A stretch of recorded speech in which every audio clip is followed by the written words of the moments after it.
Halo bung-bung semua, kali ini kita akan membahas tentang Soeharto.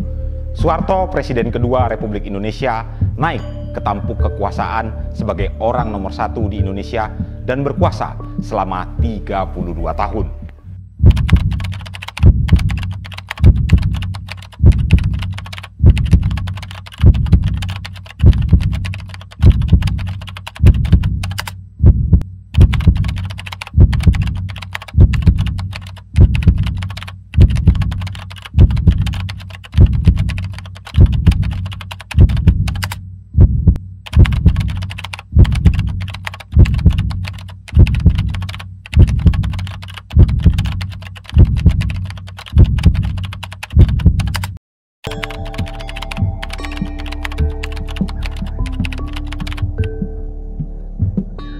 Di masa kepemimpinannya, ia menonggakkan sebagai era Orde Baru sebagai pengganti dari Orde Lama sebelumnya.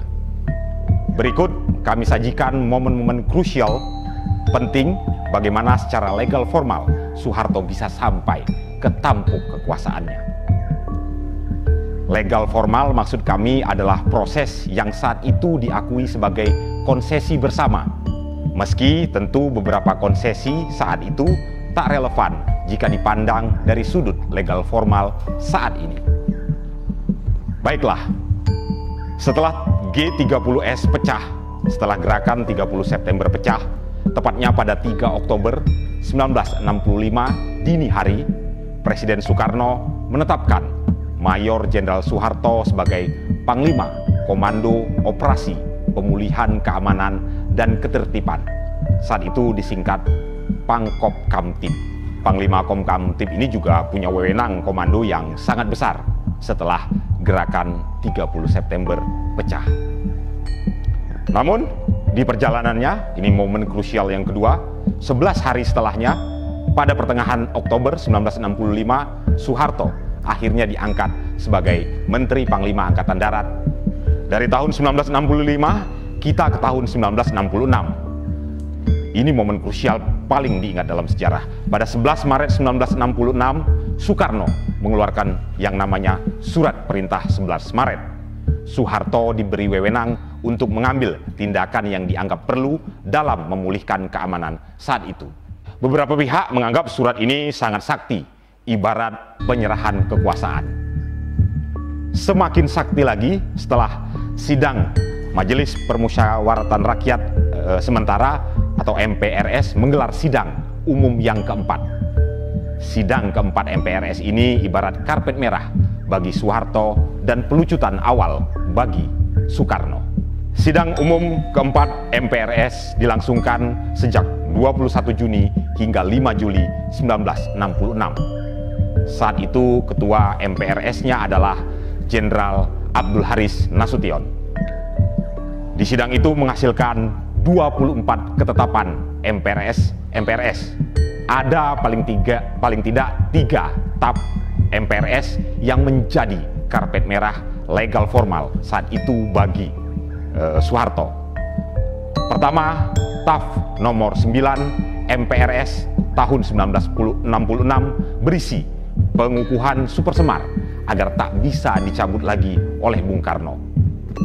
Kedua, TAF MPR nomor 13 garis miring MPRS tahun 1966 berisi dalam rangka memanfaatkan ketetapan MPRS nomor 9 garis miring MPRS tahun 1966 tanggal 21 Juni 1966, Presiden menugaskan kepada Letnan Jenderal Soeharto sebagai pengemban ketetapan MPRS tersebut untuk segera membentuk Kabinet Ampera.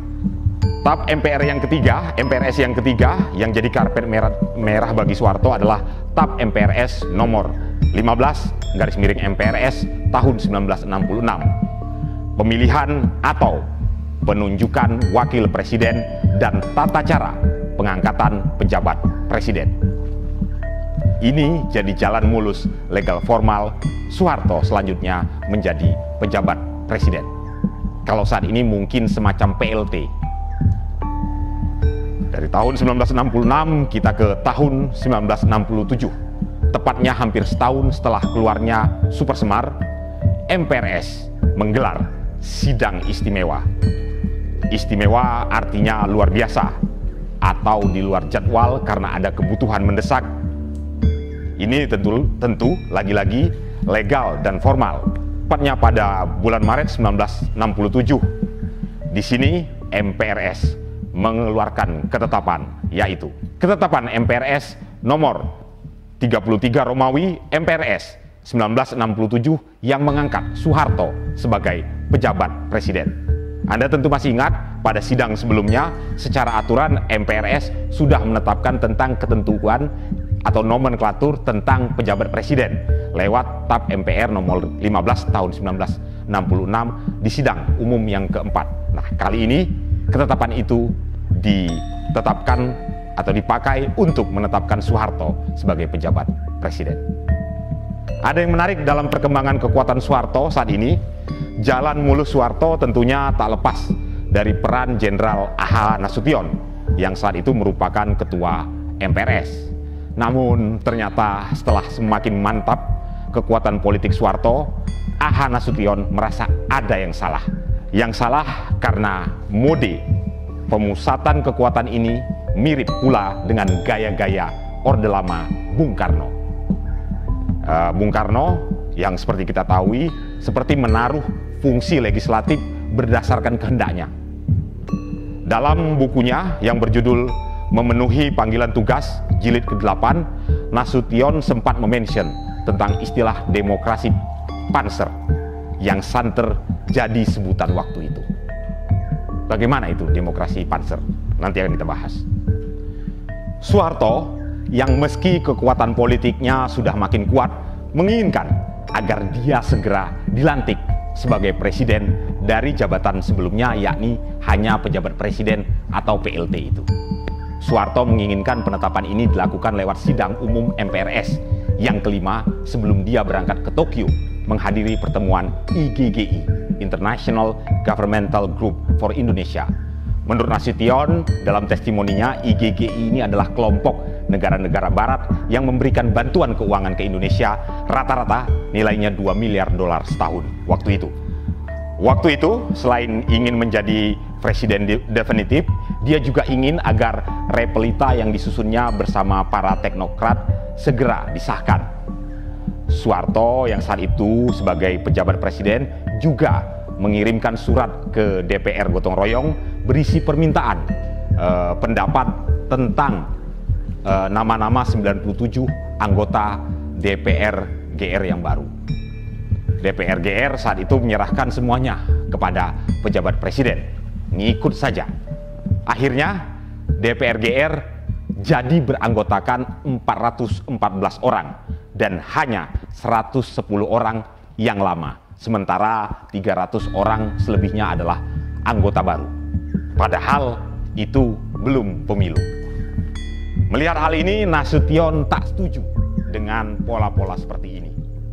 Ada juga isu dan permintaan tentang penundaan pemilu. Istilah demokrasi panser makin sering disebutkan saat itu. Shy war makin intens. Namun akhirnya sidang umum ke-5 pun digelar. Untuk mengamankan sidang itu, kabarnya bahkan dikerahkan di sekitar komplek MPRS, dijejerkan panser dan pasukan pengamanannya katanya mencapai 30 batalion. Bayangkan, satu batalion saja itu biasanya berisi antara 700 sampai 1000 personel.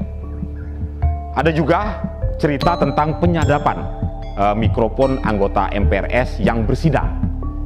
Pada akhirnya juga lahirlah TAP MPRS nomor 44 tahun 1968 yang berisi putusannya sebagai berikut: mengangkat Jenderal Soeharto pengemban ketetapan MPRS nomor 9 MPRS 1966 sebagai Presiden Republik Indonesia hingga terpilihnya presiden oleh MPR hasil pemilu.